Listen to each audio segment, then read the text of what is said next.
de la délégation pour cette thématique qui tient beaucoup à cœur à la délégation et au Sénat, celle des communes nouvelles. Donc, Monsieur Accoyer, je rappelle, si cela était nécessaire, mais je ne crois pas, que vous avez été maire d'Annecy-le-Vieux, vous avez été adjoint au maire de la commune nouvelle d'Annecy en Haute-Savoie et vous avez été président de l'Assemblée nationale. Alors, Monsieur Jean-Marc Vaz, maire de Terre de Caux, un fort joli nom, Seine-Maritime, et excellent département, dit mon collègue du même département.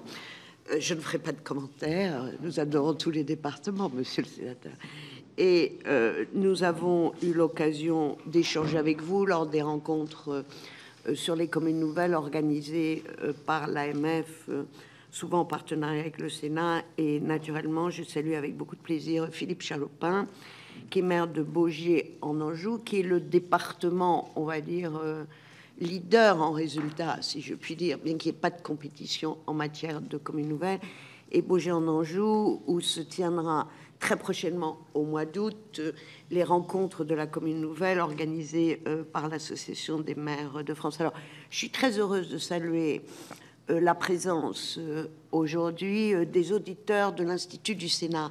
L'Institut du Sénat est une institution, si je puis dire, puisqu'elle mérite ce nom, qui a été créé à l'initiative du Sénat. Je crois que d'ailleurs c'est Jean-Léonce Dupont, notre prédécesseur, qui était président et qui est encore président du département du Calvados, qui a eu cette idée. L'idée étant que le Sénat, chacun le sait, donne parfois l'impression, mais ça n'est qu'une impression, d'être un univers peut-être un peu secret et peut-être confidentiel, alors que nous sommes d'une très grande transparence et d'une très grande clarté. Mais il avait jugé utile, il avait proposé au président du Sénat de créer cet institut pour accueillir des auditeurs qui viennent tout à la fois du monde civil que du monde des collectivités ou des institutions, pour que cette maison à laquelle nous sommes tous très attachés soit très ouverte, mieux connue. Je crois que c'est une réussite. Enfin, vous nous en parlerez, parce que je crois que je déjeunais avec vous tout à l'heure,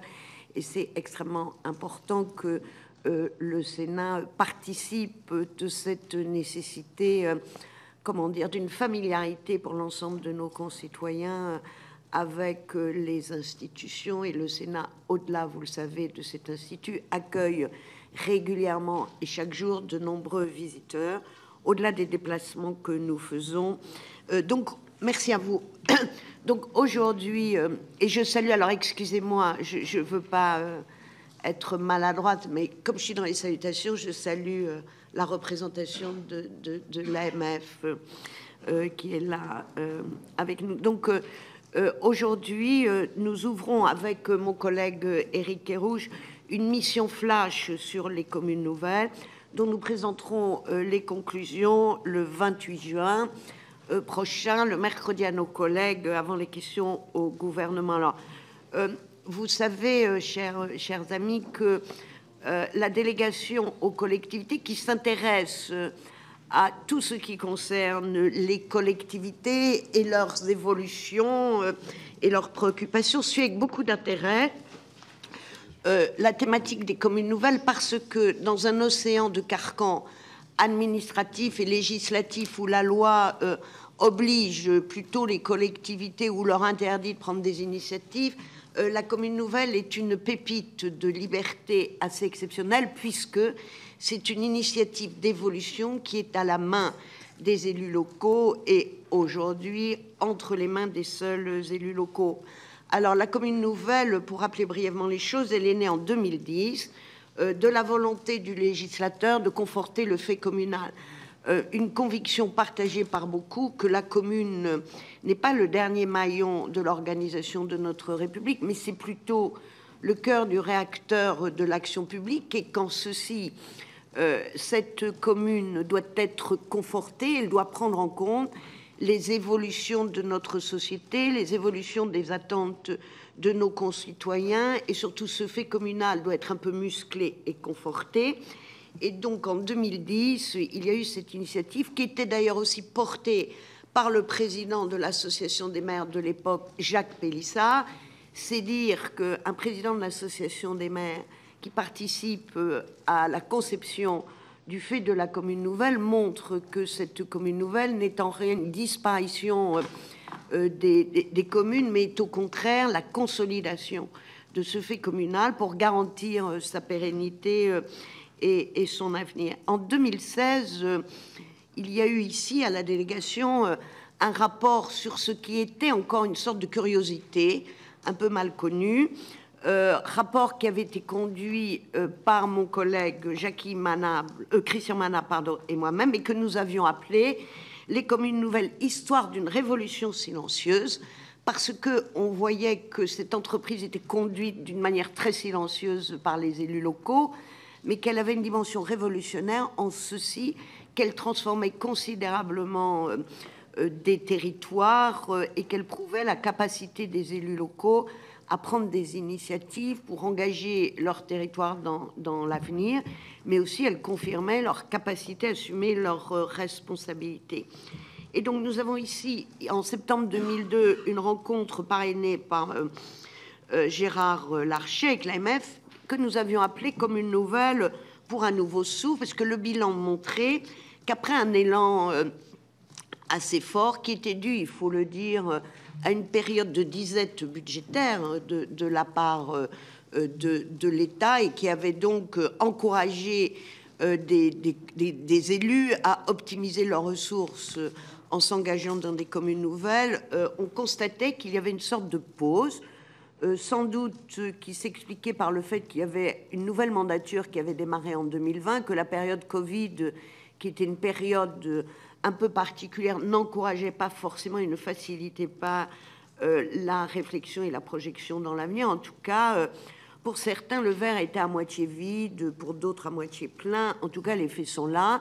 Il y a aujourd'hui quelques 800 communes nouvelles qui regroupent près de 2600 communes quand même. C'est le plus fort mouvement d'évolution qu'il y a eu, largement supérieur à ce qu'on appelait la loi Marcellin de 1971. Et nous sommes donc aujourd'hui en dessous du seuil de 36 000 et même en dessous du seuil de 35 000. Et il y a aujourd'hui 2 500 000 personnes qui vivent dans des communes nouvelles, puisque ce sont 2600 communes qui se sont regroupées en communes nouvelles. Donc aujourd'hui, nous nous intéressons à la manière dont les communes nouvelles peuvent être, non pas incitées, je fais très attention à mes mots, parce qu'il ne s'agit en aucun cas pour nous d'être sur un objectif de réduction des communes.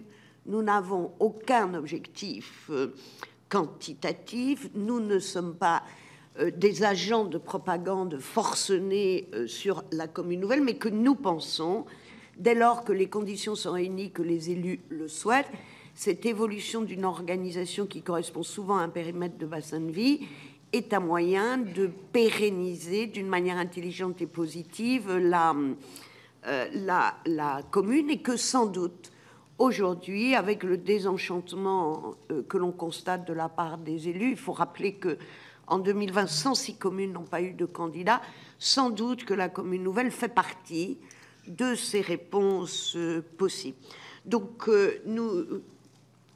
nous aurons quelques questions, et elles sont de 3 ordres. C'est: est-ce que la commune nouvelle permet vraiment de renforcer la capacité des territoires alors que les communes historiques étaient un peu petites, c'est-à-dire apporter plus de services aux habitants?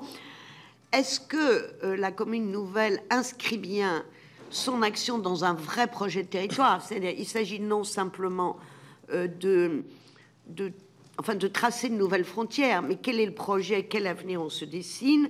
Le troisième point qui est très important, c'est: est-ce que les mécanismes financiers ne sont pas aujourd'hui plutôt décourageants? Et nous travaillons beaucoup sur ce sujet.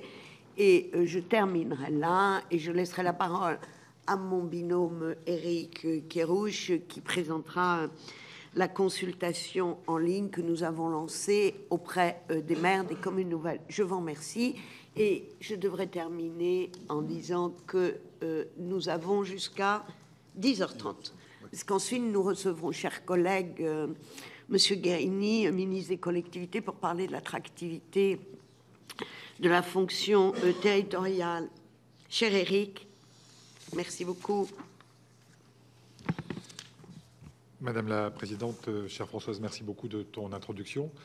Messieurs les maires, merci aussi de votre présence aujourd'hui pour échanger sur le sujet de la commune nouvelle. Alors, avant d'échanger sur celui-ci, simplement appuyer le fait que, et vous le savez, Françoise Gatel est très impliquée sur ce sujet et que nous avons vu avec d'autres sénatrices et sénateurs que des difficultés pouvaient voir le jour dans le traitement dans le temps de la situation des communes nouvelles. D'où la volonté de faire d'une certaine façon un point d'étape et puis un tour d'horizon sur la situation des communes nouvelles. Et pour ce faire, avec notamment mon collègue Vincent Aubel, nous avons réfléchi à un petit questionnaire qui vous a été soumis. Et ce questionnaire, et je vous en remercie, a obtenu un taux de réponse assez exceptionnel, puisque nous avons eu 280 répondants, soit pratiquement plus d'un tiers des communes nouvelles. Et simplement vous dire que quand, et je parle d'expérience en tant que chercheur, quand on a ce genre de taux de réponse dans une enquête, cela signifie d'abord que nous avons un très bon échantillon représentatif, ça c'est le premier élément, mais surtout la mobilisation autour du questionnaire, elle traduit aussi une attente de votre part. Alors, vous avez eu l'ensemble des résultats. Là, on a fait ici aujourd'hui, ce matin, pour aller plus vite, une petite extraction pour que nous puissions aller à l'essentiel et surtout vous entendre après, j'allais dire, cette première lecture de chiffres qui va s'avérer à la fois limitée et contingente dans le temps afin d'être efficace. Alors peut-être commencer par le début sur la morphologie de la commune nouvelle. La commune nouvelle, c'est souvent dans la première slide, donc c'est souvent... Elle arrive. Elle vient. Elle ne saurait tarder.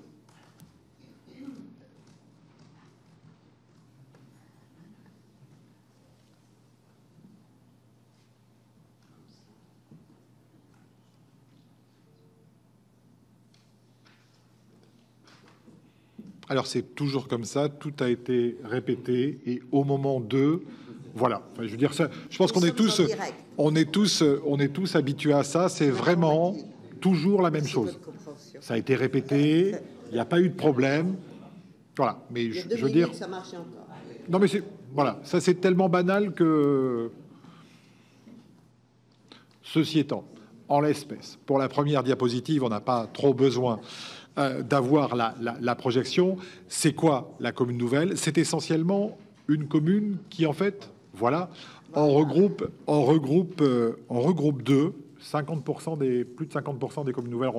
On rejoint le chiffre global et la distribution que l'on a par ailleurs, forcément, puisque je vous l'ai dit, l'échantillon est très bon. Et donc, vous voyez que le rassemblement de beaucoup de communes, tout à droite, c'est-à-dire de 6 communes et plus, est relativement limité à un peu plus de 13% de l'échantillon.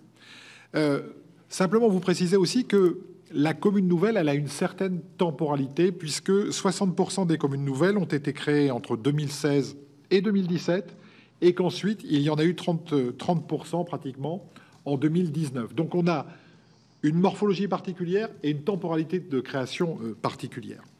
Et puis, la commune nouvelle, c'est surtout, on le voit, une commune qui rassemble essentiellement, en distribution, moins de 2000 habitants, puisque, en fait, on a un peu plus, et c'est la deuxième diapositive, on a un peu plus de la moitié des communes nouvelles qui rassemble environ, on va dire, 53% des communes nouvelles qui rassemblent moins de 2000 habitants pour un peu plus de 23% qui ont, elles, plus de 4000 habitants.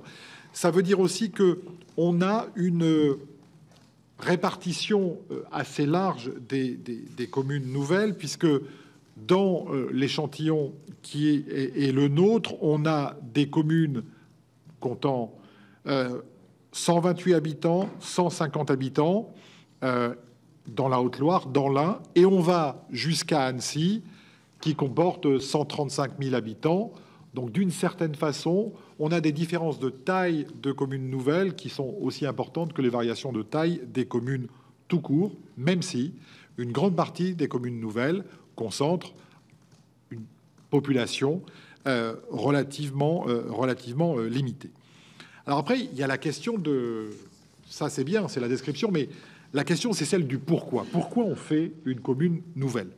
Et c'est la diapositive d'après. On vous a demandé de classer les raisons qui vous ont amené à réfléchir à une commune nouvelle. Et en fait, on va le dire de façon relativement simple. La perspective qui était la vôtre, c'était de mutualiser et de faire des économies d'échelle. Et vous le voyez dans les différents jugements. Alors, on avait une échelle de 0 à 10. Les moyennes les plus importantes, c'est la mutualisation, c'est les économies d'échelle.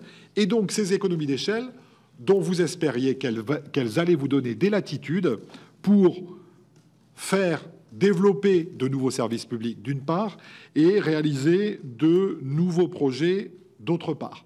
Donc, on a vraiment une volonté de dynamisme, de faire plus avec le territoire, qui était et qui explique en grande partie la décision qui a été la vôtre. Ça, c'est la décision. Qu'est-ce que ça a amené dans les faits? Quel a été le bilan de la commune nouvelle en termes de mutualisation?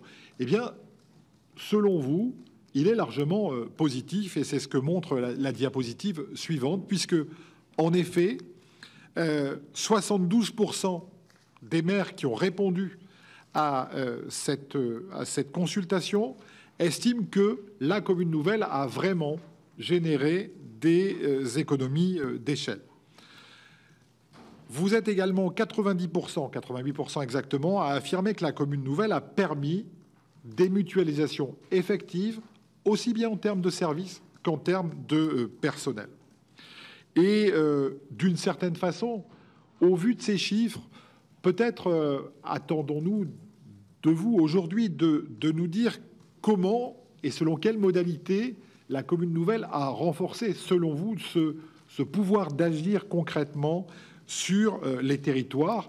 Et ce pouvoir d'agir supplémentaire peut être permis par la commune nouvelle, alors que avant, les communes, les juxtaposer les unes avec les autres, ne suffisaient pas pour permettre cette possibilité.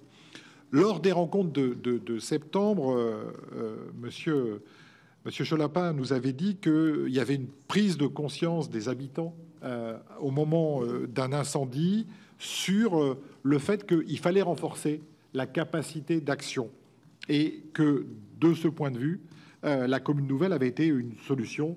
Peut-être pourrez-vous rebondir sur ce point de vue.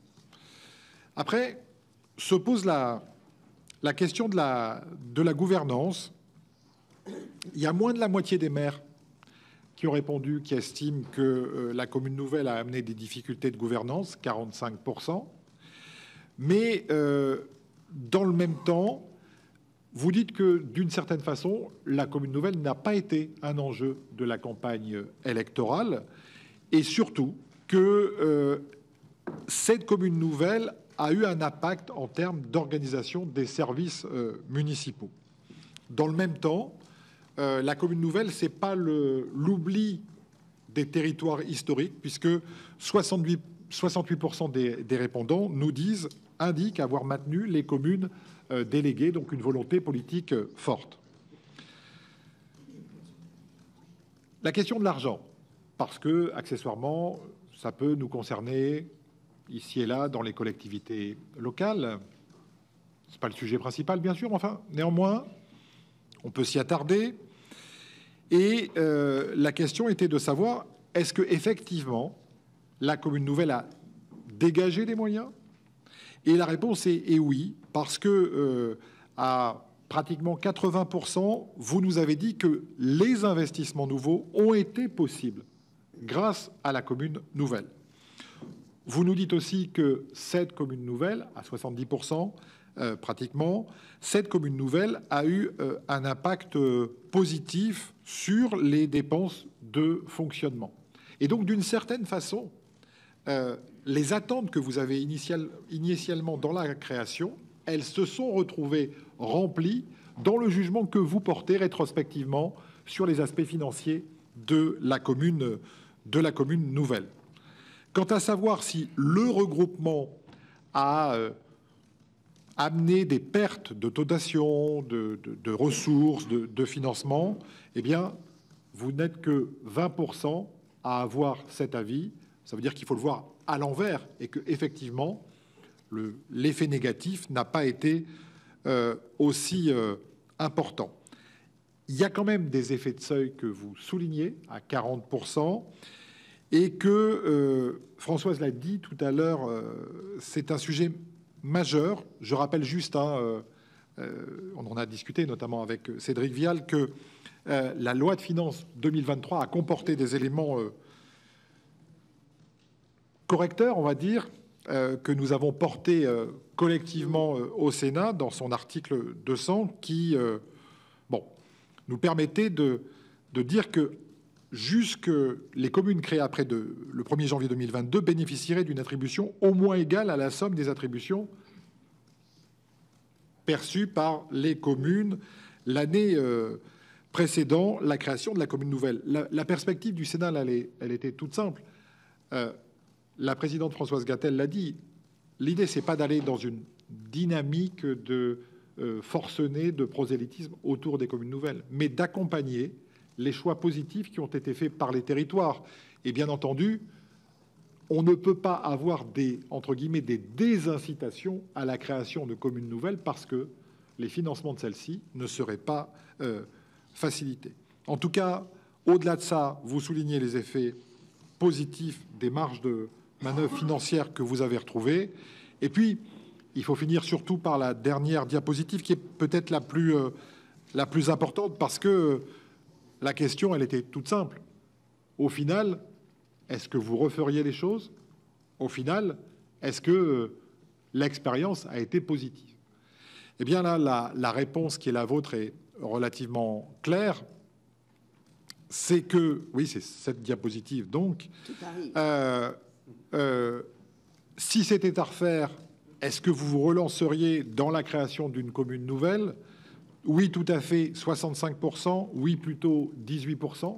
Donc, vous voyez bien que là, on a un jugement très, très positif. Et puis, il y a l'aspect refaire, mais il y a l'aspect c'est quoi la photo actuellement. Et il s'avère que vous jugez que pratiquement 90% que votre commune nouvelle fonctionne de manière positive avec un aspect très bon à 40% et plutôt bon à 47%. Donc, d'une certaine façon, et parce que je viens d'un territoire de rugby, vous dire que la commune nouvelle, en ce qui vous concerne, dans les réponses, a transformé l'essai, et que pour marquer un essai, bien entendu, c'est un effort collectif et qui fait parfois du mal, et il n'y a pas que des aspects positifs, même si ceux-ci dominent largement. Et maintenant, avec la présidente Gatel, nous attendons vos réactions, non seulement à ce questionnaire, mais également aux questions qu'elle a pu poser initialement. Je vous remercie. Merci beaucoup, Éric. Merci de votre compréhension. Comme vous l'avez vu, nous avons un problème de rythme dans l'arrivée des diapos. Elles n'arriveront peut-être pas toutes avant la fin de cette réunion, mais c'est à l'insu de notre plein gré, si je puis dire, parce que en fait, c'est très performant parce que c'est un peu sophistiqué. Donc, quand ça n'est plus performant, ça pose un problème. On doit être relié à la régie, qui a elle-même un problème. Voilà, donc pardonnez-nous. Donc, on vous transmettra naturellement très rapidement les éléments sur papier, si c'est possible. Là, maintenant, ou en tout cas, vous les aurez. Merci de votre indulgence. Donc, et je voulais juste, avant de passer la parole, peut-être à Monsieur Accoyer, dire un mot sur ce qu'Éric Kerrouche a dit, qui est très important au Sénat lors du projet de loi de finances. Il y a eu vraiment une... Alors, sans doute que dans ta région de rugby, moi qui suis bretonne, on le pratique moins, mais on parle d'un PAC, voilà, et qu'il y a eu un PAC sénatorial pour prêter beaucoup d'attention à l'impact budgétaire parfois négatif d'une manière un peu forte des lois de finances successives qui donnaient des résultats imprévisibles, inattendus, non annoncés pour ceux qui avaient fait des communes nouvelles. Et nous avons donc tous porté, les différents groupes du Sénat, les républicains, les centristes, les socialistes, les communistes et même les radicaux, je crois, nous avons porté le même amendement pour qu'il y ait sur la loi de finances 2023 un maintien de la dotation et un engagement à creuser la question de la commune nouvelle et voir comment on ne pouvait pas, en tout cas, continuer à avoir des aventures au sens positif et des initiatives de communes nouvelles qui se retrouvent pénalisées, qu'en tout cas, là où des territoires voudraient s'engager aujourd'hui dans des communes nouvelles pour des raisons X ou Y, les voir hésiter, reculer, parce qu'à un moment, il y a une sorte de punition, enfin on appelle cela comme ça, une punition financière qui est incompréhensible. Voilà, je ne serai pas plus longue, donc je propose que nous démarrions par vous, monsieur Accoyer, que vous nous parliez d'Annecy. Jean-Marc Vasse nous parlera un peu de son expérience normande et Philippe Chalopin. Et donc, si nous pouvons garder naturellement un temps pour les questions qui seront sans doute nombreuses, je vous remercie. Donc, monsieur Accoyer, pour nos collègues qui nous ont rejoints, est en visio depuis Annecy. Je vous salue et on est heureux de penser à Annecy. Voilà, donc je vous passe la parole.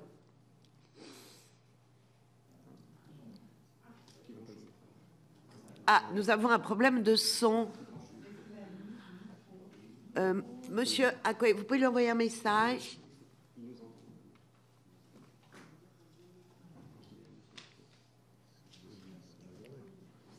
Oui.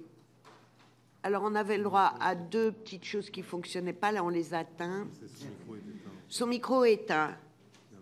Oui, vous pouvez lui envoyer un message. Donc, bon, sinon, moi, je propose monsieur Vasse, peut-être, pour ne pas perdre de temps. Et vous pouvez expliquer à monsieur Accoyer. Voilà.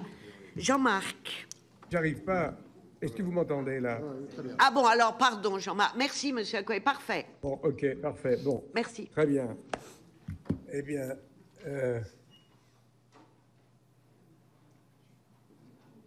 Bien, vous m'entendez? Oui, oui, très bien.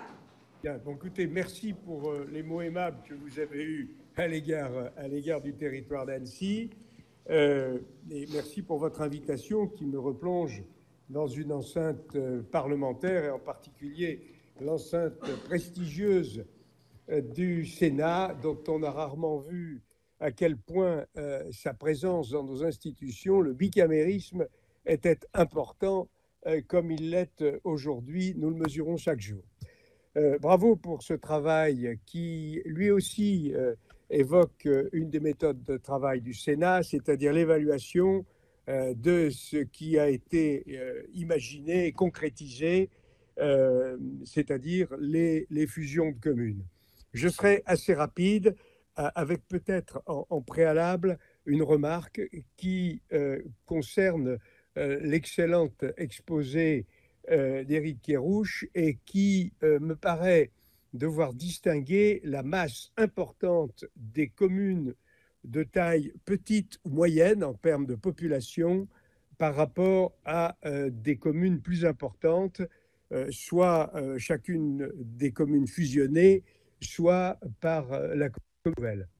Et autant pour des petites communes, l'intérêt de la fusion est multiple et évident. D'abord parce que l'évolution démographique, la diminution des services publics, les coûts de ces services, les recettes des collectivités, tout converge vers l'intérêt de travailler dans cette direction, et vous l'avez, Madame la Présidente, bien expliqué. Pour les fusions de communes beaucoup plus importantes, et à Annecy, nous avons abouti à une commune nouvelle qui aujourd'hui ne doit pas être loin de 150 000 habitants compte tenu de la démographie extrêmement active de notre territoire, la question me paraît différente. En réalité, cette décision de fusion qui a été retenue par 6 communes, 5 autour d'Annecy, plus Annecy bien sûr, avait des motivations qui étaient très simples, et vous les avez évoquées tout à l'heure d'ailleurs dans le sondage, c'est-à-dire réaliser des économies d'échelle, réaliser la mise en commun des ressources humaines, du patrimoine immobilier et du patrimoine matériel. Le tout aurait dû aboutir à une diminution des charges globales et à de meilleures performances financières, tout en maintenant la même qualité des services publics. Et force est de constater que maintenant, 6 ans après la fusion, puisque celle-ci est intervenue au 1er janvier 2017, eh bien, aucun de ces deux objectifs n'ont été remplis. Alors, il faut être positif, parce que je pense qu'ils auraient pu être remplis. La commune d'Annecy-le-Vieux, dont j'étais pendant 28 ans maire avant la fusion, avait comme objectif d'apporter un meilleur service sans augmenter la fiscalité et en bénéficiant d'une restriction, en quelque sorte, d'une diminution de la charge portée par tous ces communes et par leurs contribuables. Tel n'a pas été le cas parce que, certes, l'étude d'impact était probablement insuffisante sur les conséquences de la fusion, mais surtout, tout ceci n'avait pas été suffisamment inscrit dans le pacte de fusion. Et il me semble que pour ces grandes fusions de communes, il faudrait inscrire dans le marbre des objectifs avec un suivi de ces objectifs. C'est-à-dire l'évolution chaque année, une évaluation annuelle, et le Sénat sait bien faire les évaluations, du devenir des effectifs territoriaux, du patrimoine immobilier, avec bien entendu une cession de ce qui devient inutile ou une mise en location, enfin bref, une réduction de la charge. Et tel n'a pas été le cas.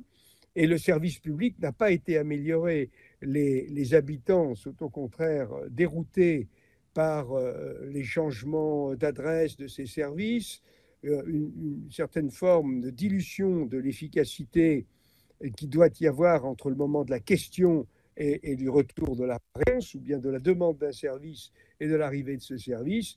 Et donc, globalement, je pense pour les grandes communes qu'il y aurait à travailler, pour les grandes fusions ou les fusions de communes numériquement importantes en nombre d'habitants, il faudrait qu'il y ait un cahier des charges contraignant et que ce cahier des charges contraignant soit imposé pendant au moins un mandat. De la même façon que vous, Madame Gatel, avez eu la bonne idée d'élargir le nombre de conseillers municipaux de la commune nouvelle pendant un mandat, il faudrait qu'il y ait une disposition, au moins pendant un mandat, 6 ans, qui oblige à concrétiser les raisons qui ont conduit l'ensemble de ces conseils municipaux à aboutir à la fusion. Voilà ce que je pourrais vous dire de façon extrêmement synthétique, c'est-à-dire qu'on ne peut pas considérer de la même façon les communes qui sont avec un nombre d'habitants relativement faible, des services publics à cette échelle est parfois devenu impossible à rendre, un épuisement des élus ou même des candidatures, et puis des communes plus importantes où au contraire il y a de nombreux services de proximité qui ont été instaurés, des fonctionnaires de qualité qui ont été recrutés dans les différentes collectivités dont le rapprochement n'est pas toujours sans problème, même si, on le voit dans votre sondage, ça crée des opportunités pour le déroulement des carrières dans la fonction publique territoriale. Mais ça n'est pas l'objectif. L'objectif, c'est le contribuable, c'est le citoyen, c'est la collectivité et c'est l'intérêt général. Et donc, je vous invite, Madame Gatel, dans votre inventivité fructueuse et utile pour le pays, à travailler dans ce nuancement entre l'importance des différentes communes. Et je vous remercie de m'avoir fait revenir dans un domaine que j'ai abandonné il y a quelques années pour me consacrer désormais à l'énergie et à la catastrophe de notre patrimoine énergétique lié, comme la commission d'enquête parlementaire l'a bien montré, à des erreurs que le Sénat n'aurait probablement pas commises car il est le spécialiste des études d'impact et de l'évaluation. Je vous remercie. Merci, Monsieur le Président. Je ne sais pas si vous pouvez voir, on va dire, les sourires extrêmement positive, de satisfaction de tous mes collègues en écho à vos propos sur le Sénat. Nous nous efforçons d'être à la hauteur jour après jour, Monsieur le Président. En tout cas, vraiment, merci beaucoup de votre analyse qui est très juste. Juste 2 points avant de passer la parole à Jean-Marc Vasse. C'est l'étude d'impact préalable. Extrêmement importante, vous l'avez évoqué, tellement importante et parfois sous-estimée dans la période précédente parce qu'il y avait une accélération du calendrier qui faisait qu'il y avait une marche forcée si importante que nous l'avons inscrite dans la loi. Et effectivement, le projet, le pacte de fusion qui doit être, comme vous le dites, qui doit faire l'objet d'indicateurs et qui doit être mesuré, dont le déroulement se fait dans un temps qui n'est parfois pas celui qu'on envisageait initialement, parce qu'il y a au départ des surcoûts, mais on doit s'assurer que l'objectif est atteint, notamment en termes d'efficacité de l'action publique jusqu'au dernier habitant dans des temps acceptables. Vous avez très bien résumé l'objectif. Merci en tout cas de notre échange et je suis sûre qu'il y aura des questions de la part de mes collègues. Donc si vous voulez bien, nous partons en Normandie. Cher Jean-Marc Vasse, monsieur le maire de Terre au pluriel de Caux, vous avez la parole. Merci Madame la Présidente, Monsieur le Vice-président, Mesdames, Messieurs les sénateurs, sénatrices et cher Pascal, chère Sonia, je retrouve des Normands. Jean-Marc Vasse, je suis maire de Terre de Caux en Normandie, en Seine-Maritime, au cœur du pays de Caux. Et je suis un vieux maire puisque j'ai été élu conseiller municipal en 89 et maire en 1994 du bourg de Faux-Villancourt, à 20 km de Fécamp. Et c'est gentil à vous, puisque finalement, c'est effectivement après 20 années d'expérience, et alors que la loi RCT 2010 était sortie, que j'ai demandé aux collègues de réfléchir à cette opportunité qui se présentait, de se dire, alors que nous étions 21 communes regroupées dans une Comcom rurale de moins de 9000 habitants, avec Fauville pour bourg et autant de villages alentours, le bourg faisant 2200 habitants, l'expérience acquise m'amenait à dire que nous devions être en mesure de faire mieux et davantage au regard des divisions que l'on pouvait constater, et peut-être aussi parce que la communauté de communes dans son intercommunalité, KA, essayait de faire ce qui lui était dévolu par le jeu des transferts de compétences. Ce transfert des compétences qui fait qu'on amenuise les compétences de la ville-centre au profit de l'intercommunalité. Et il me semblait qu'on pouvait faire davantage et faire mieux. Donc c'est ce que j'ai proposé aux collègues, de réfléchir à la constitution d'une commune nouvelle. Et puis la loi NOTRe arrivait. Et du coup, ça devenait un enjeu d'autant plus important, puisque la question du seuil des communes, des intercommunalités n'était pas encore fixée. Mais à moins de 10 000, on le sentait mal. Et c'est la raison pour laquelle nous avons réfléchi à l'échelle, avec la présidente de la Comcom, qui était maire d'un village alentour, nous avons réfléchi à associer tout le monde pour, en quelque sorte, transformer les CRI. Sauf qu'il nous fallait obtenir l'unanimité à 21, et que les maires n'ont pas été en capacité d'obtenir cette unanimité. Alors j'ai repris mon bâton de pèlerin en tant que maire du chef-lieu et j'ai proposé à ceux qui le voulaient bien de s'associer dans une démarche de constituer une commune nouvelle d'un bourg, et 6 autres collègues se sont associés, donc d'un bourg et de 6 villages alentours. Et nous sommes partis à 7 et nous sommes arrivés à 7, et c'était déjà un premier succès. Le sujet principal, c'était de se dire, en fait, le bourg, il sert à tout le monde. Et il n'appartient pas qu'aux Fauvillais, il appartient à tous ceux qui le fréquentent, à tous ceux qui y travaillent, à tous ceux qui le visitent. Et donc, il y avait cette espèce de sentiment d'appartenance et de faire comprendre aussi aux conseils municipaux du bourg et aussi aux habitants que le bourg avait cette vitalité, 7 médecins, 2 cabinets d'infirmières, des commerces, des services publics, etc. Donc, plutôt satisfaisant. Mais on le devait aussi au village alentour. Et que donc nous avions à faire cause commune. Et c'est comme ça que nous avons pensé nécessaire de constituer cette commune nouvelle. Avec un enjeu qui a tout de suite fédéré, parce que peut-être que la première des compétences de la commune, où je parle au-delà de ses missions régaliennes, au nom de l'État, la première compétence de la commune, c'est d'abord l'école, et que du coup, ça nous permettait aussi de mobiliser pour une école rénovée. Et nous sommes attelés à ce chantier-là que Pascal Martin viendra bientôt inaugurer, puisqu'on avait eu aussi le soutien du département qu'il présidait à l'époque. Mais il y avait aussi un autre projet qui n'aurait jamais pu voir le jour si nous n'avions pas eu cette capacité à être ensemble, c'est la revitalisation des activités commerciales, de services et plus largement des activités économiques du bourg. Et PVD est arrivé, il y avait, vous le savez, ANC Tour mardi, et PVD finalement est venu en quelque sorte comme petite ville de demain, le programme de l'ANCT. Et finalement PVD est venu en quelque sorte donner une espèce de label, de se dire oui, nous avons intérêt à travailler à la revitalisation du bourg pour continuer à être attractif. Alors, le nombre d'habitants continue de croître. Nous avons une demande d'installation parce que nous sommes à la confluence de deux zones d'emploi, fortes. Et puis, la loi NOTRe nous a amené, j'en termine là-dessus, nous a amené à embrasser une grande interco XXL, une grande intercommunalité XXL et avec d'autres enjeux et notamment des enjeux de richesse fiscale. Voilà peut-être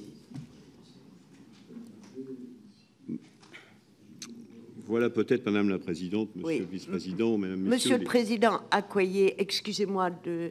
Mais oui, Monsieur le Président Accoyer, nous vous entendons encore très bien. Merci, pardonnez-moi, excuse-moi. Bon, Jean-Marc, si tu peux reprendre, merci. Oui, alors peut-être pour terminer, deux observations. On a parlé de taille et d'échelle. Et à chaque fois qu'on parle de taille, Éric le disait tout à l'heure, on parle de taille en nombre d'habitants. Je crois que une des caractéristiques, et l'enquête le montre, c'est que les communes nouvelles, généralement, se font sur des territoires ruraux, et la taille, elle s'apprécie aussi en termes de superficie. Et c'est un enjeu essentiel dans nos réflexions, me semble-t-il. Il faut croiser, pour avoir deux facteurs, un facteur sur le nombre d'habitants, et en quelque sorte, c'est la densité, finalement, qui est derrière. Et deuxièmement, celui de l'échelle.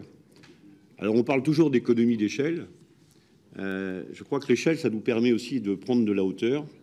Et du coup, ça nous permet de repousser, en quelque sorte, les frontières. Et justement, mardi, Jean-Marc Hoffner disait quelque chose de très juste en disant, finalement, quand on constitue les collectivités, on trace des frontières. Et la frontière, c'est ce qui permet à ne pas parler à son voisin. D'ailleurs, on a inventé l'intercommunalité pour ça, pour pouvoir parler ensemble. Et je voudrais livrer cette réflexion, parce que j'ai trouvé ça juste, quand on a constitué la commune nouvelle, entre ce qui se passait avant, dans le dialogue au sein de l'Interco à 21, et ce qui s'est passé après avec la commune nouvelle, on s'est mis à parler davantage, parce que nous étions tous autour de la table, nous 7, et on en a oublié les autres. Le pourtour. Alors, on a repoussé effectivement la frontière, on a éliminé les frontières intérieures, bien évidemment. Il faudra y revenir d'ailleurs sur les frontières intérieures des communes déléguées.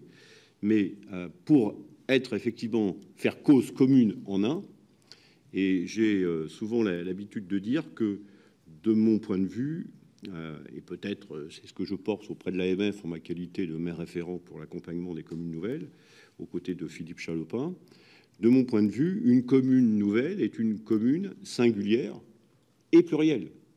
Elle est singulièrement plurielle parce que nous devons à la fois l'apprécier dans sa capacité à être une, mais également dans sa pluralité.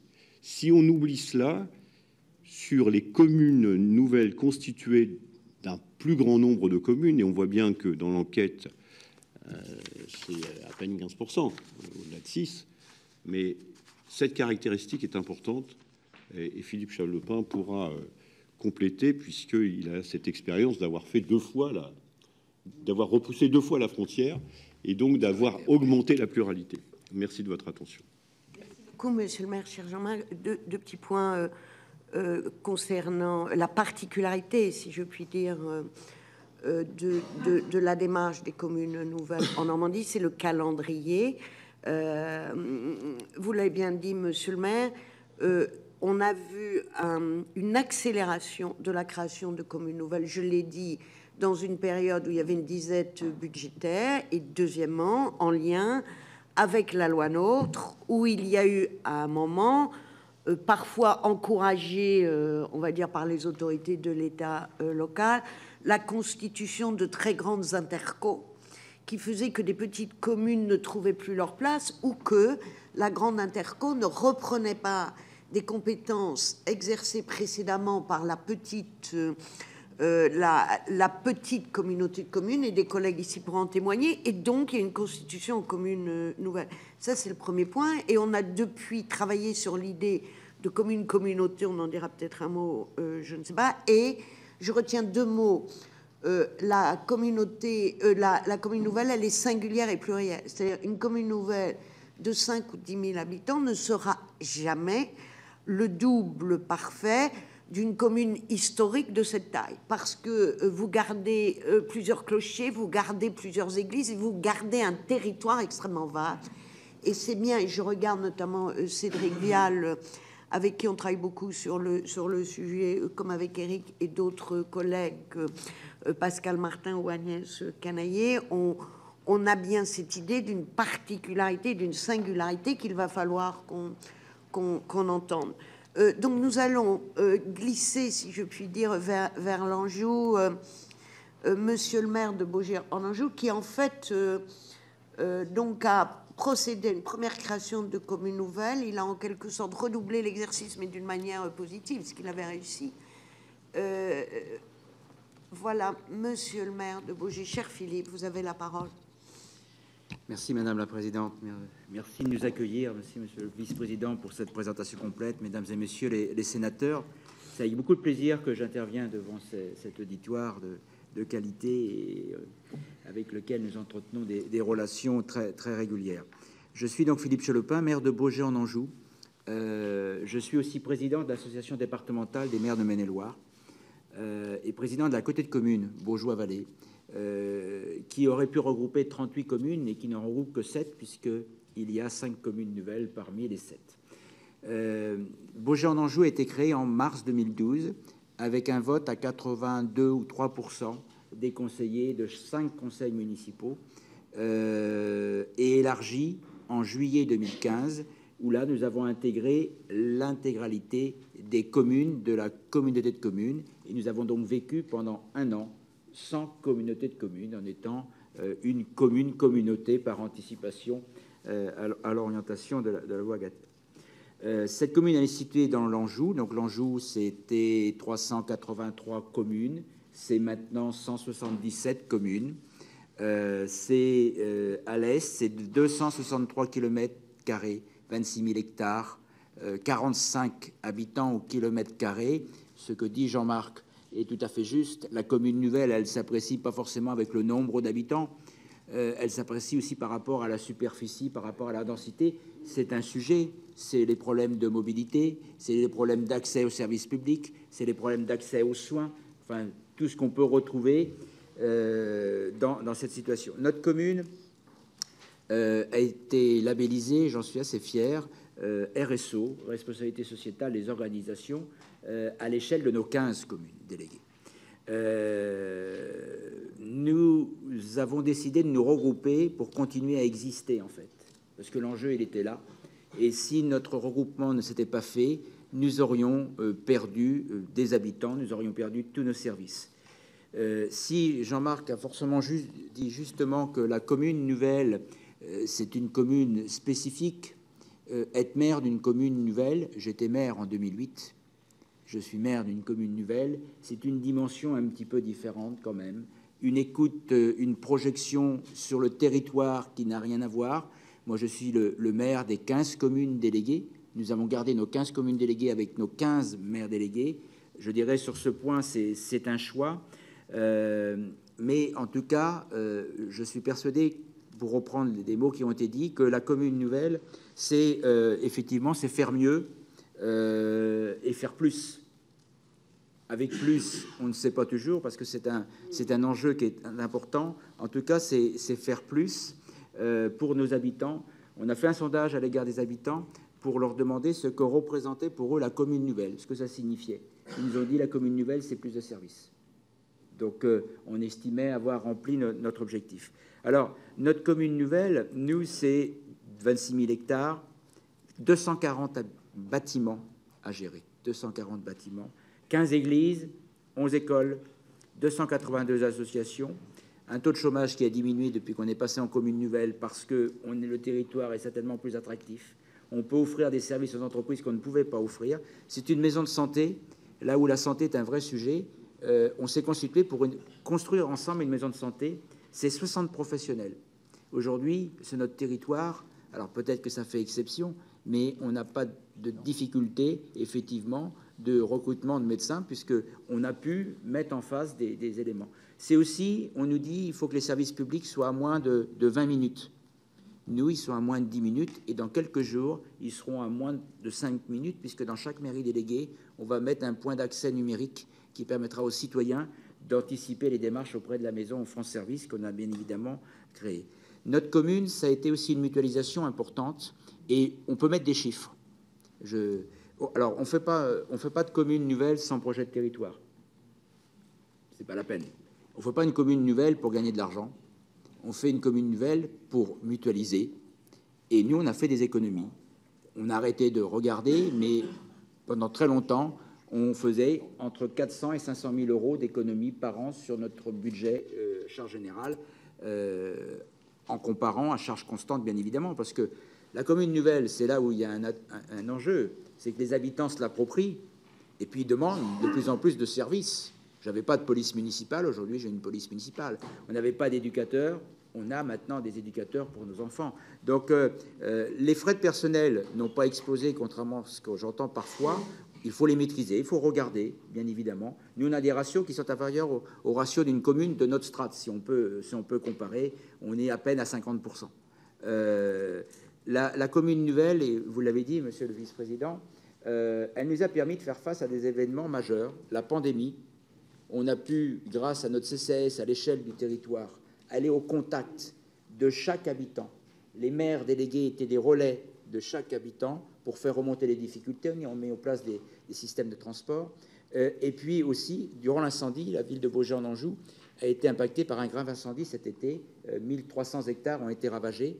Eh bien, on a pu se mobiliser à l'échelle de notre territoire. Et en quelques semaines, on a remis en état des chemins pour permettre aux propriétaires de sortir le bois qui avait été brûlé durant cet incendie. Donc, moi, je dis, alors peut-être qu'on dira que je ne suis pas objectif, mais la commune nouvelle, c'est effectivement plus de services, c'est une plus grande réactivité, c'est aussi sauver la commune. Parce que nous sommes tous des fervents partisans de la commune, mais ces communes, elles ont évolué, elles étaient des paroisses il y a quelques siècles, elles se sont transformées en communes, et aujourd'hui, la commune nouvelle nous permet de garder du service dans des territoires. L'est du département, je vous invite à venir le 29 juin, non pas le 29 août, Madame la Présidente, le 29 juin, et oui, ben alors je sais, le 29 juin, venir donc à la rencontre des communes nouvelles, et vous verrez que notre commune, elle vit bien. Il y a peut-être des soucis, comme il y a des soucis dans des communes traditionnelles, bien évidemment, ça ne change rien. On est obligé d'être plus dans la proximité, peut-être que dans certains cas. Mais en tout cas, notre commune, aujourd'hui, les habitants se la sont appropriés. Mais il faut du temps. 2012, 2023, l'arrêté était au 1er janvier 2013, arrêté du préfet. La commune, ça ne se crée pas avec des panneaux et un arrêté préfectoral. La commune, ça se crée avec des hommes. C'est une addition d'hommes et de femmes, de compétences, qui s'approprient petit à petit la commune. Les associations se l'approprient. Il faut simplement un peu de temps. On va fêter nos 10 ans, et aujourd'hui, si c'était à refaire, on a posé la question aux habitants, il faudrait le refaire. Et pourtant, on ne les a pas consultés comme on l'entend avec un référendum, parce qu'à un moment donné, il y a un lien de confiance qui se crée avec les élus. Et en fait, aujourd'hui, les élus et le suffrage nous a donné raison, puisque nous avons été réélus avec notre liste régulièrement depuis la création de la commune nouvelle. Donc, c'est vraiment le message que je veux faire passer. Et puis après, on aura quelques sujets, notamment les finances, parce qu'il ne faut pas sanctionner à un moment donné ceux qui essaient de faire des efforts et de trouver des solutions. Merci de votre attention. Merci. Avant de passer la parole à Éric, 2 points intéressants sur l'expérience de Bouges-en-Anjou, et merci d'avoir corrigé mon erreur sur la date. C'est la notion d'espace et de densité. C'est extrêmement important de se dire que la commune nouvelle, elle consolide, elle ne rapproche pas forcément physiquement les gens des services, et qu'en tout cas, quand vous avez cité le nombre d'églises, le nombre de bâtiments publics, ça montre les choses. Donc c'est important qu'on prenne en compte cette dimension. Et puis, vous avez beaucoup parlé des communes déléguées et du maintien des communes déléguées, et on voit bien qu'autour de ce sujet, il y a des questions et des approches différentes, mais je pense que c'est une question extrêmement importante. Et vous avez parlé du temps. Il faut effectivement du temps. Moi, je prends souvent l'image d'une famille recomposée. Quand vous êtes une famille recomposée, chacun a son histoire, et à un moment, vous devez construire un commun et vous transformer. La commune nouvelle, c'est un peu ça. Il faut du temps, il faut beaucoup... le précédent président de la commission des lois le disait, d'affectio societatis, c'est-à-dire la commune nouvelle ne peut pas être un périmètre totalement artificiel et cousu juste pour bénéficier d'optimisation de quelque nature. Il y a une histoire en commun, ou en tout cas une identité commune à partager. Je ne serai pas plus longue. Cher Éric, puis après, chers collègues, nous prenons les questions. Merci d'abord. Merci d'abord pour ces témoignages. Juste reprendre vraiment très vite 3 points que vous avez soulignés: la question de la densité et la question des périmètres. Jean-Marc a parlé du fait qu'on avait repoussé d'une certaine façon avec la commune la capacité de coopération, c'est-à-dire qu'elle est plus forte à l'intérieur de la commune nouvelle, mais que le risque, c'est de mettre à l'écart aussi les autres. C'est un problème global de nos collectivités territoriales. On réfléchit dans nos périmètres, et d'une certaine façon, la commune nouvelle agrandit un périmètre, mais on a aussi la question de la coopération avec l'étage supérieur, voire entre communes. Et bien entendu, c'est lié au rapport à l'espace, qui est un problème majeur, j'allais dire, pour l'ensemble de nos collectivités. On ne parle pas de la même façon selon qu'on est dans un territoire dense ou dans un territoire qu'on qualifie pudiquement de peu dense, et c'est pas les mêmes logiques de service. Ce qui est important aussi, et ce que vous avez mis en vraiment souligné tous les deux, c'est la question du maillage, la question de la spécificité de la commune nouvelle et du maillage particulier qu'elle permet, qu'on ne retrouve pas forcément justement dans les communes. Et je pense que c'est une qualité en termes de proximité, et en ce sens, ça peut être une inspiration. Et le dernier point, pour finir, parce que je pense qu'on y est tous sensibles, c'est la question des financements. Et je crois qu'il faut être assez clair là-dessus. On ne peut pas sanctionner ceux qui ont fait des efforts. En tout cas, il ne faut pas sanctionner ou aller à rebrousse-poil de ceux qui ont fait des efforts. Et là, on serait complètement à contretemps, parce que, en fait, je l'ai dit tout à l'heure, il ne faut pas qu'on soit, sans être dans le prosélytisme, encore qu'on doit accompagner les communes nouvelles, il ne faut pas qu'on se place dans des logiques désincitatives, et c'est à nous d'y veiller collectivement. Merci beaucoup. Si l'effort ne doit pas donner lieu à punition, c'est exactement ça. Alors, nous avons 2 souhaits de parole indiqués, en tout cas, Sonia de la Provoté et Charles Guéné. Merci à vous deux. Je propose qu'on regroupe ces 2 questions et que vous organisiez votre réponse, puis ensuite on prendra une autre vague. Oui, merci Madame la Présidente. Ma première question, puisque vous êtes vraiment au sein d'un travail qui met ensemble plusieurs parcours, trajectoires de communes nouvelles, est-ce que, parce qu'évidemment on entend un propos très positif de votre part, enfin assez positif, il n'empêche que la commune nouvelle, dite la nouvelle commune, par la ministre Jacqueline Gourault à l'époque, c'est 3 communes rurales regroupées, moins de 1500 habitants. C'est une ancienne intercommunalité avec 24 communes historiques qui devient une commune nouvelle. Et c'est parfois 8 communes qui sont sur un territoire particulièrement logique, qui était d'ailleurs souvent celle du syndicat scolaire, celui du syndicat scolaire, et on est vraiment dans un territoire de vie. Est-ce que dans vos retours, vos échanges, vous avez des éléments qui vous alertent, soit sur une taille critique, soit sur le fait que dans cette fameuse nouvelle commune, c'est tellement hétérogène que finalement, il y a aussi les ferments si ce n'est d'échecs, en tout cas de moins bon fonctionnement. Et est-ce que vous avez des témoignages quand même de volonté de retour en arrière sur les constitutions de communes nouvelles? Parce qu'on a eu un renouvellement électoral.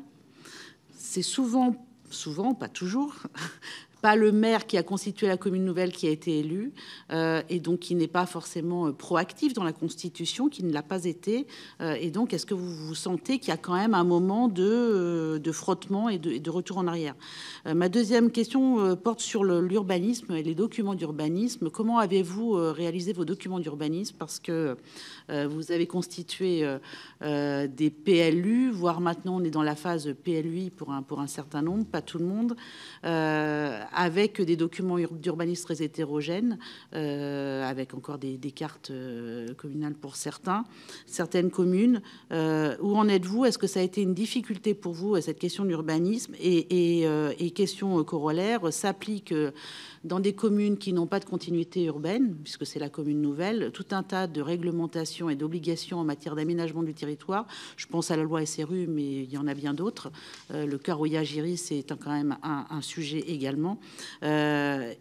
Comment gérez-vous cette question? Je vous remercie.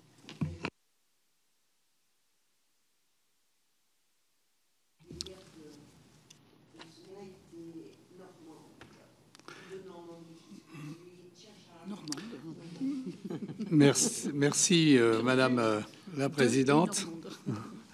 Tout d'abord, je voudrais remercier nos intervenants et pour avoir moi-même réalisé une commune nouvelle en 2016. Je voudrais dire quand même, en particulier à notre collègue Chalopin, combien je suis épaté par sa réalisation qui paraît quand même assez exceptionnelle. Je pense qu'on pourrait et on devrait emmener beaucoup de nos élus municipaux visiter votre territoire. Je pense que ce serait sûrement intéressant. Mais je vais reprendre mon tropisme financier que me reproche souvent Madame la Présidente. Effectivement, on a évoqué la manière de ne pas désinciter les gens. Et je voudrais rejoindre notre ami Bernard Accoyer dans son approche de distinguer les petites communes nouvelles des grandes communes nouvelles, parce que je pense qu'effectivement les villes importantes qui se lancent dans des communes nouvelles peuvent trouver en fait des économies d'échelle et des projets rien que par la masse critique qu'ils constituent. Mais souvent les petites communes qui se lancent dans des communes nouvelles sont très sensibles à l'évolution des dotations parce que ça représente une somme très importante par rapport à leurs ressources globales. Alors, est-ce que vous ne pensez pas que pour avoir justement participé aux discussions qu'on a eues l'an dernier à la loi de finances, où on s'est heurté quand même à la fois à la DGCL et à Bercy, qui nous disait si jamais vous vous lancez dans le maintien des avantages de manière éternelle, vous allez casser la baraque dans la mesure où si disons certaines grandes communes optimisent un petit peu le système, elles vont faire éclater les choses. Et alors, ne pourrait-on pas, pour être direct, essayer de distinguer justement les petites des grandes communes et dire, par exemple, mais à partir de quel seuil on maintient les avantages définitivement, c'est-à-dire, je pense, peut-être 9000 habitants, quelque chose comme ça, mais ne pas aller. Alors, je sais que dès qu'on parle de seuil, chacun va un peu. Moi, je verrais assez bien je suis d'un département où les communes sont très petites, alors sûrement que je suis, mais enfin voilà, c'est un peu une question. Comment vous sentiriez ça? Est-ce que ça vous paraîtrait quelque chose d'intéressant? Merci vous deux pour ces questions très stimulantes. Donc je propose voilà, que vous organisiez votre réponse. Et ensuite, nous avons Lucien Sanson qui souhaite intervenir, Cédric Vial et Patricia Schillinger. Voilà. Donc je ne sais pas qui veut répondre. On va faire une réponse, Madame la Présidente. On va faire une réponse conjointe, Madame la Présidente, si vous voulez bien. On va croiser d'abord la question de la taille. La taille, elle est toujours critique, quelle que soit la taille. Et tout n'est pas dans la taille. Donc c'est sûr qu'on voit bien, et je crois que c'était l'esprit du législateur à l'époque, autour de Jacques Pélissard, que la façon dont c'est rédigé, ça doit être un outil au service d'une volonté locale de faire cause commune sur un territoire qui a du sens. Et ça ne doit pas, me semble-t-il, être fait uniquement parce qu'on s'entend bien avec son voisin, ou être fait uniquement parce qu'il y a une carotte financière. Donc c'est bien la question du projet et de la vision que l'on a de son territoire, dans la tectonique des plaques à l'époque de la loi NOTRe, de quelle place on va prendre dans cette nouvelle géographie des territoires qui se dessine. Et il faut insister là-dessus. Alors c'est sûr, on n'en a pas connaissance de beaucoup, mais qu'il peut y avoir des risques de retour en arrière parce qu'on n'a pas participé à l'élaboration du projet et qu'on ne l'a pas compris. Après, il y a un certain nombre de garanties, me semble-t-il, qu'il faut apporter par la gouvernance de la commune nouvelle. Si la commune nouvelle est gouvernée par la juxtaposition des communes déléguées qui la composent, il y a un risque de dislocation. Si au contraire, on fait en sorte, et je vais donner l'expérience qui est la nôtre, et elle est reprise par bien des communes nouvelles, hein, donc notamment de taille au nombre plus important de communes déléguées, où on confie à chacun des maires délégués une fonction d'adjoint. Je vais vous ajouter obligatoirement. Moi, j'ai une collègue qui voulait pas avoir trop de responsabilités et qui ne voulait être que maire délégué. J'ai refusé. Pourquoi? Parce que chaque maire délégué étant adjoint a l'obligation de faire cause commune dans la mission qui est la sienne. Et donc est obligé d'être en solidarité avec ses collègues et ne peut pas jouer perso. C'est quand même un sujet qui nous permet de garantir à la fois la cohésion du groupe, d'une part, et aussi de consolider au fur et à mesure du temps qui passe et des projets qui aboutissent.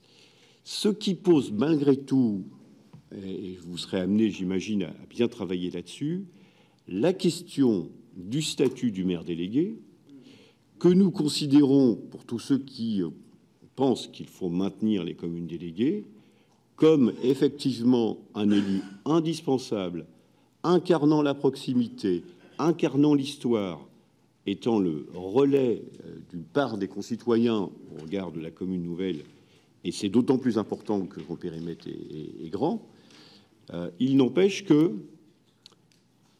la loi ne doit pas lui permettre d'avoir une tentation de sécession, alors que tout de suite c'est possible. Si d'aventure, je prends un exemple, il fallait que j'ai des difficultés, vous savez que le maire, quand il démissionne, tous les adjoints sont démissionnés, et puis on recommence. Ça va pas, etc. Si je fais cela, les maires délégués sont toujours en poste. C'est un sujet. Donc, il y a un moment, il faut qu'il y ait effectivement une unité de commandement, et les maires délégués doivent, bien sûr, ils ont les responsabilités d'officiers d'état civil et de police judiciaire que l'État lui a confiées, etc. OK. Mais il n'empêche qu'il faut garantir cela. En tout cas, il ne faut pas que la loi permettre cela. Donc il faut, me semble-t-il, réfléchir à ça. Deuxième point, mais je ne veux pas abuser sur le temps, c'est en matière d'urbanisme. Nous, on a eu une expérience où on avait fait, avant la commune nouvelle, un PLU, non pas intercommunal, mais partagé. À 11 communes, on a fait 11 PLU tous ensemble, avec un même bureau d'études, un même cabinet, avec les groupes de travail transverses. On a eu cette expérience-là. Autant vous dire que je n'étais pas très favorable au fait que, quand on est rentré dans l'interco, qu'ils avaient choisi le PLU intercommunal à 50 communes, 100 secteurs. Enfin, vous imaginez dans quel bazar on peut se trouver. Mais par contre, me semble-t-il, le document, la planification de l'urbanisme, c'est une vraie souveraineté de la commune. Et la loi SRU qui a confié à l'Interco le soin de les réaliser, c'est là encore une perte de pouvoir de la commune. Nous sommes, nous, ardents défenseurs du fait communal, de la commune.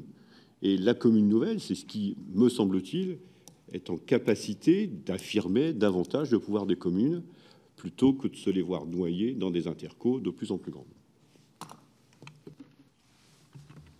Oui. Merci beaucoup, Philippe. Peut-être Voilà. un mot. Et je rappelle, nous avons ensuite en fait 4 demandes de parole. Alors, je ne reviens pas sur le PLU. En 10 minutes, pardon. Je suis désolée d'être désagréable. Je ne reviens pas sur le PLU, puisque nous avons fait un PLU à l'échelle de la commune nouvelle, donc il n'y a pas de sujet, les choses s'organisent, et on peut avoir des communes de différents rangs qui ont des droits à construire plus importants ou pas. Sur l'aspect financier, je vais vous donner un exemple. Je connais en Mayenne une commune nouvelle qui fonctionne très bien, tellement bien que les communes avoisinantes veulent venir avec elle. La commune en question fait un peu plus de 9000 habitants. Et le maire et la commune nouvelle en question refusent l'extension parce qu'elle franchirait le seuil des 10 000. Et donc, elle perdrait. Quand on fait une commune nouvelle, la carotte financière, c'est pas ça qui nous motive. C'est le service apporté à nos habitants. Parce qu'on travaille sur un bassin de vie. Une commune nouvelle qui est construite ailleurs que sur un bassin de vie, ça ne fonctionne pas. Parce que les habitants doivent avoir l'habitude de se rencontrer. Et donc, l'aspect financier, on nous dit les communes nouvelles ont des avantages. Attendez, j'ai autant de patrimoine sur Beaugency-en-Anjou que l'agglomération d'Angers. Vous trouvez que c'est un avantage? C'est une charge. Donc, j'assume cette charge. On assume cette charge. On a des églises, on a 15 églises. Au lieu de les abattre, on les réhabilite et on les entretient. Est-ce que c'est un avantage? Non, c'est une charge qu'on porte. Nos collèges, nos écoles. Donc, les communes nouvelles, elles ont, de par leur constitution, des charges qui sont des charges qu'on trouve généralement dans les agglomérations, quand on est sur des communes importantes. Il ne faudrait pas que la notion de seuil décourage les communes de se regrouper. Nous, on plaide à l'AMF, parce qu'il ne s'agit pas de prendre l'argent des autres. Aujourd'hui, on a des situations où on touche moins de dotations, moins de subventions, parce qu'on est en commune nouvelle. On veut simplement notre dû, et on veut simplement qu'on nous attribue à minima les dotations auxquelles nous avions droit par le passé. La DGF de la commune de Beaugency-en-Anjou, la DSR, elle n'a jamais évolué depuis 2012. Alors, grâce à la réforme et à l'adaptation sur la loi de finances voulue par le Sénat, aujourd'hui, elle a évolué. Mais moi, ma DSR n'évoluait pas sous prétexte que j'avais de la DSU. Mais je n'ai pas cherché à avoir de la DSU. Il aurait fallu, parce que je dépasse 10 000 habitants et je remplis les critères. Je n'ai pas cherché à faire ça. C'est la conséquence des... La loi, elle doit rester générale. À partir du moment où on commence à vouloir la modifier parce qu'effectivement, elle permet d'avoir des situations différentes, on ne va pas s'en sortir. Nous, ce qu'on dit simplement, c'est qu'il faut tenir compte du fait communal de la commune nouvelle. Parce qu'on a des problématiques qui ne sont pas les mêmes. Et avoir une pérennisation... Ce qui ralentit le processus de constitution des communes nouvelles aujourd'hui, c'est assez simple. C'est l'insécurité juridique et financière. Tous les ans, au moment où la loi de finances paraît, on regarde, qu'est-ce qui se passe cette fois-ci? Est-ce qu'on va perdre? Moi, on m'avait annoncé l'année dernière que j'allais perdre 450 000 €, comme ça. Comme ça. Et on gère comment un budget communal? On veut simplement de la sécurité et on ne veut pas plus que les autres, on veut ce qui nous était attribué avant. Philippe, ce point-là est très important. Le Sénat a sauvé la vie pour un an de beaucoup de communes nouvelles, mais on a un sujet, puisqu'on a des communes sur un seuil qui perdent de la DSR, parce qu'elles arrivent à 10 000, mais elles ne sont pas éligibles à la DSU. Et je connais un exemple de près d'une commune de 10 000 habitants qui aurait perdu près de 600 000 euros. Voilà. Bon, donc c'est un sujet. Président Accoyer, si vous voulez intervenir pour répondre, voilà. Et ensuite, je passe la parole à nos 4 collègues tout en surveillant le temps. Monsieur le Président. Merci. Je nourris une petite réserve sur le distinguo qui est effectué entre les dotations et leur évolution entre les communes d'un faible nombre d'habitants et les communes plus importantes. En effet, il y a quand même un équilibre qui doit être respecté au titre de l'égalité entre les contribuables, qui ne sont autres que des citoyens, d'une part, et d'autre part, la charge financière qui pèse sur les grandes collectivités et qui ne cesse d'être plus aiguë au fur et à mesure que l'État restreint les dotations d'une part et les capacités de lever l'impôt par les collectivités locales, soulève un vrai problème de ressources, de fiscalité pour ces grandes collectivités et leur attractivité en termes économiques. Or, c'est souvent dans ces grandes collectivités que se situent les plus grandes entreprises, bref, le cœur de l'économie nationale. Et par conséquent, je pense que ce point est un point qui ne doit pas susciter des problèmes. Et il y a, je crois, dans l'esprit de la loi qui a permis ces fusions, la volonté de pouvoir faire bénéficier les contribuables d'avantages qui sont mutualisés au plan national pour les grandes collectivités qui franchissent ce pas. Et ces grandes collectivités ont une marge d'économie, parce qu'il est vrai qu'il y a redondance des services et qu'il y a beaucoup d'espace d'économie. Autant dans les petites collectivités en termes de nombre d'habitants, même si elles sont étendues, il n'y a strictement aucune marge d'économie parce qu'elles sont déjà à l'os. Il y a dans les agglomérations qui regroupent beaucoup de communes, il y a des redondances de services qui peuvent être mis en commun. Et c'est ce point que j'ai voulu souligner tout à l'heure, qui devrait faire l'objet d'une étude d'impact plus précise, d'un plan de mise en commun et donc d'un suivi, d'une évaluation des résultats en termes de maintien, bien entendu, ou d'amélioration du service public, mais d'une meilleure efficience en termes financiers de ce service public. Je prends juste l'exemple des surfaces administratives, des surfaces publiques. Il est évident qu'il y a des marges d'économie et que les collectivités ne peuvent indéfiniment augmenter leur patrimoine immobilier et foncier, et qu'elles doivent aboutir soit à des locations, soit à des baux amphithéotiques, soit à des ventes d'une partie de ce patrimoine immobilier et foncier, de manière à ce que la charge qui pèse sur le contribuable soit in fine allégée. La dépense publique ne peut pas, même au niveau des collectivités locales, croître indéfiniment, et il revient à tous les élus que j'ai été et que vous êtes d'être attentifs à cette évolution qui fait que la France a une dépense publique qui est plus élevée que tous les autres pays comparables aux nôtres, et que même si nos collectivités sont bien gérées, il y a quand même une évolution à la hausse globale qui ne peut pas être ignorée. Beaucoup, Monsieur le Président. Donc, il nous reste 10 minutes, pardon, pour les questions de nos 5 collègues. Si toutefois les réponses ne sont pas, vous n'avez pas le temps de vous exprimer, moi je vous invite à compléter par écrit les réponses aux questions de nos collègues à qui je demande d'ores et déjà extrêmement d'indulgence. Donc Lucien Stansion, Cédric Vial, Patricia Schillinger, Corinne Ferret. Voilà, Lucien, je t'en prie. Merci, Madame la Présidente. D'abord, je souhaitais m'excuser, puisqu'avec ma collègue Sylvie Robert, on avait une commission à la culture imprévue et exceptionnelle, et donc on est arrivé un peu en retard. Alors, tout ça pour dire que j'aurais aimé entendre vos témoignages parce que j'ai fait le tour de la table. Là, on est deux du Sud, hormis le vice-président qui est du Sud aussi. Voilà, pas le même. Voilà. Et je trouve que moi, je vous écoute avec fascination, quoi, parce que chez nous, sauf chez toi peut-être, mais ça n'existe absolument pas. Ça n'existe absolument pas. C'est-à-dire que la question des fusions de communes dans le sud de la France est quelque chose qui est méconnu complètement, qui ne fonctionne pas.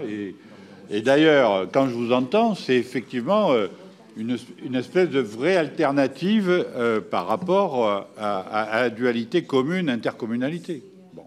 Et d'ailleurs, c'est le souci que nous avons sur place, quoi, de comment on fonctionne sur tous les aspects. Et alors, moi, j'interpelle la présidente et le vice-président. Peut-être que ça nécessiterait qu'on regarde mieux ce qui se passe dans le Sud. Quelle est la résistance sur cette... Parce que j'ai même envisagé d'aller rendre visite à des collègues qui ont procédé, voilà, pour voir de quoi ils retournent, quoi. Parce que vraiment, voilà. Donc c'est une interrogation et... Il y a une petite réponse qui viendra, puisque on a des cartes qui sont réalisées, qui montrent à la fois l'implantation géographique, c'est très significatif, et qui montrent aussi l'implantation par taille, cher Lucien. Cédric. Oui, merci Madame la Présidente. Merci, messieurs, de vos témoignages, et permettez-moi aussi un salut amical tout particulier, mes amitiés savoyardes, à notre collègue Bernard Accoyer. Moi, j'ai une question très, très courte sur la question de la gouvernance. Vous en avez parlé un peu, monsieur, tout à l'heure, avec deux types de questions. La première, c'est sur le nombre de conseillers municipaux, puisqu'il y a une période d'intégration où on réunit tout le monde, puis après on diminue, jusqu'à une période de stabilisation. Quelle est votre vision sur le nombre d'élus in fine? Est-ce que l'objectif, c'est de rentrer sur le droit commun, ou est-ce qu'il faut prévoir une sorte de surclassement des communes pour permettre d'avoir une représentativité de la commune nouvelle qui est probablement, malgré la strate, un peu différente des autres? Donc, première question, notamment quand on a 15 maires délégués. Et deuxième question, c'est sur le rôle du maire délégué. Vous l'avez dit un peu tout à l'heure, et la question de sa légitimité. Est-ce que aujourd'hui il est élu par le conseil municipal, donc dans son ensemble? On peut se poser la question de savoir si c'est pertinent. Est-ce que faut-il qu'il soit le maire délégué, enfin, le délégué de la mairie déléguée auprès du conseil municipal, ou faut-il qu'il soit le délégué du maire auprès de la commune déléguée? Et donc derrière ça implique, est-ce qu'il faut, comme un adjoint qui soit nommé par arrêté du maire, ce qui réglerait la question que vous posiez tout à l'heure, et donc il reprend le maire auprès des habitants, ou est-ce qu'il faut qu'il reprenne les habitants auprès de la mairie centrale? Merci Cédric. Patricia. Oui, merci Madame la Présidente. Et Corinne Ferret, avec qui nous retournerons en Normandie. Alors, Chère Patricia. nous, on a une commune nouvelle où c'était pas très facile, qui a fait quand même la une des journaux. C'est la commune nouvelle de Kaisersberg-Vignoble, où il y avait Henri Stoll. Juste pour vous dire, la maire qui est élue aujourd'hui, elle me fait remonter régulièrement, parce que je siège à la commission de la DETR, qu'elle a perdu énormément lors de la fusion des 3 communes. Et je voulais savoir si vous aviez eu aussi cette problématique-là, et cela freinait vraiment dans les investissements, parce que c'est une perte importante. Merci pour la concision, chère Corinne. Oui, merci Madame la Présidente. J'avais une question qui portait plus sur la gouvernance. Vous avez évoqué cette question, tu viens d'en parler un peu. Dans le Calvados, nous avons été un des départements où il y avait dans un premier temps très peu de communes nouvelles, et puis vraiment il y a une dynamique qui s'est créée. Aujourd'hui, on a 44 communes nouvelles, avec des disparités, Sonia l'a évoqué, dans la taille. C'est aussi le sujet que vous aviez évoqué. On a des communes nouvelles à 2 ou 3 communes, et puis on a des communes nouvelles qui regroupent 22 communes, mais seulement un tout petit peu plus de 6 000 habitants. Une autre commune nouvelle qui en regroupe 8 communes et qui atteint là 17 000 habitants. Donc on est même sur des territoires, on arrive presque à 1/5 du Calvados sur certains territoires. Et des disparités, comme tu évoquais aussi, où des zones entières du département sont absolument pas impliquées, ou en tout cas engagées dans cette dynamique. Et ma question sur la gouvernance portait sur le rôle du maire délégué. dans beaucoup de communes nouvelles. Le maire de la commune nouvelle est le maire délégué de la commune principale, on pourrait dire. Ça n'est pas le cas dans toutes les communes. Et je souhaitais avoir votre avis.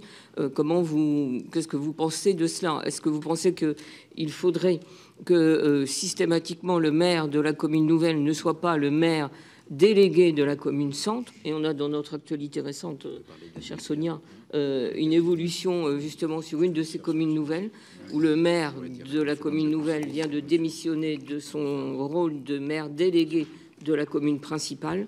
Est-ce la bonne méthode ou vos expériences montrent que...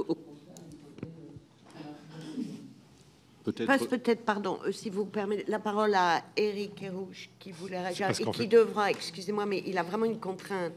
Il devra nous quitter à 10h30, donc j'aurais le remercier pour sa sobriété de parole, inversement proportionnelle à la mienne. Merci. Pas du tout. Simplement, vous donnez 2 chiffres parce qu'on n'a pas pu donner tous les chiffres et ça répond indirectement à la question de Cédric Vial.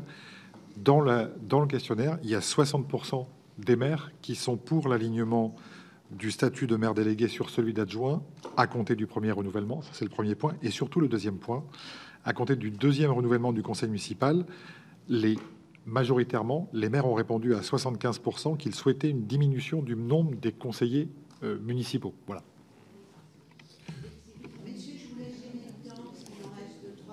Juste un petit mot sur la gouvernance. Dans les conditions, quand il a fallu que je devienne maire de la commune nouvelle, j'ai surpris mes collègues en disant j'ai une condition à poser, c'est que je ne veux plus être maire du bourg, parce qu'on ne peut pas être davantage maire de l'un que de l'autre. Pour être maire de tous, il faut être au-dessus. Premier point. Et ça renvoie à la question des maires délégués. Effectivement, ils sont les représentants du maire dans les communes déléguées. Et bien sûr qu'ils sont à l'interface. Mais enfin, c'est pas la circonscription électorale, c'est toute la commune, c'est pas par commune déléguée. Ça, c'est le premier point. Le deuxième élément sur le nombre de conseillers, c'est tout à fait essentiel. À l'AMF, on travaille avec l'ensemble des collègues pour essayer de trouver les situations. Tout à l'heure, on vous parlait de la taille. C'est le nombre d'habitants qui, pour l'instant, détermine les conseils.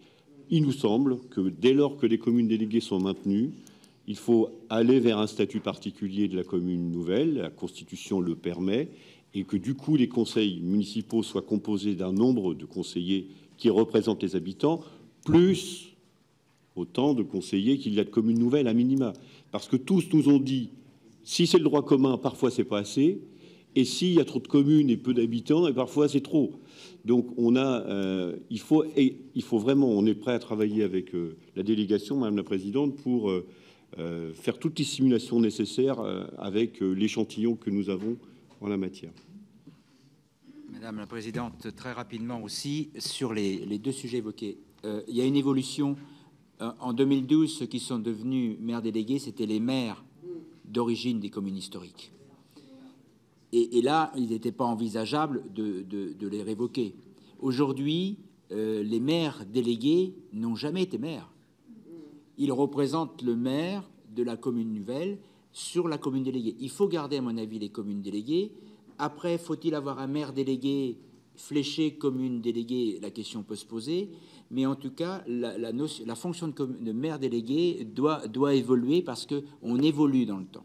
Alors, sur le nombre de conseillers, Beaugé-en-Anjou, en 2013, le canton, c'était pratiquement 200 conseillers.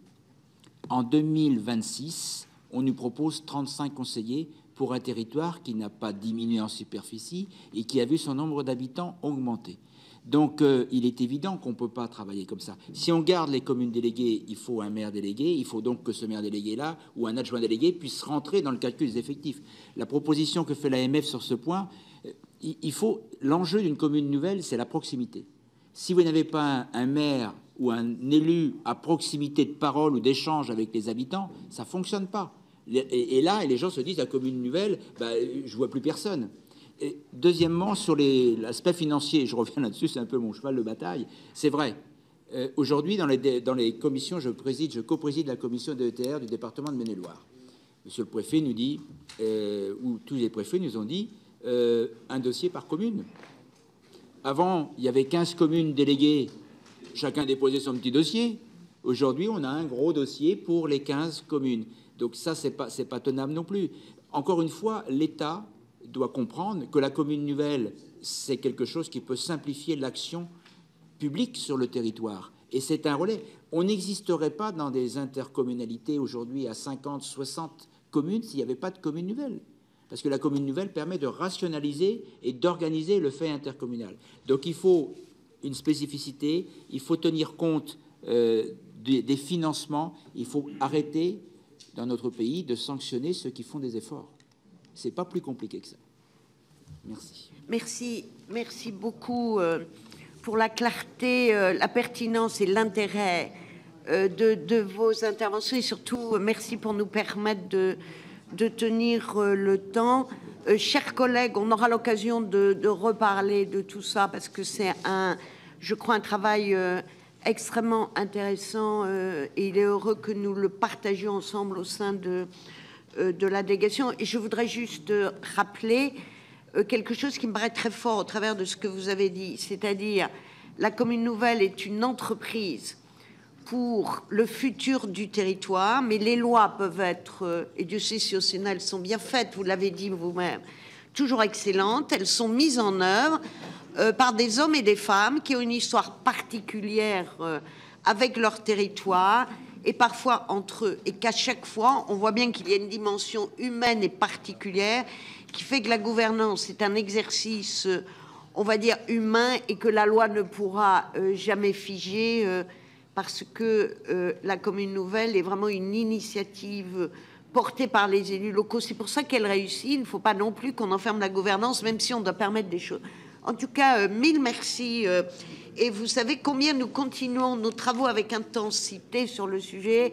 Et je vais à nouveau remercier l'AMF pour ce dialogue très nourri que nous avons et l'ensemble des collègues pour cette démarche transpartisane, je vous assure, et je tiens à le dire, à remercier nos collègues sur ce sujet parce que nous sommes très attachés aux libertés locales, non pas pour le plaisir d'être des rebelles, mais parce que nous pensons que c'est la liberté locale qui permet aux élus d'assumer leurs responsabilités, d'inventer des possibles qui marchent beaucoup mieux.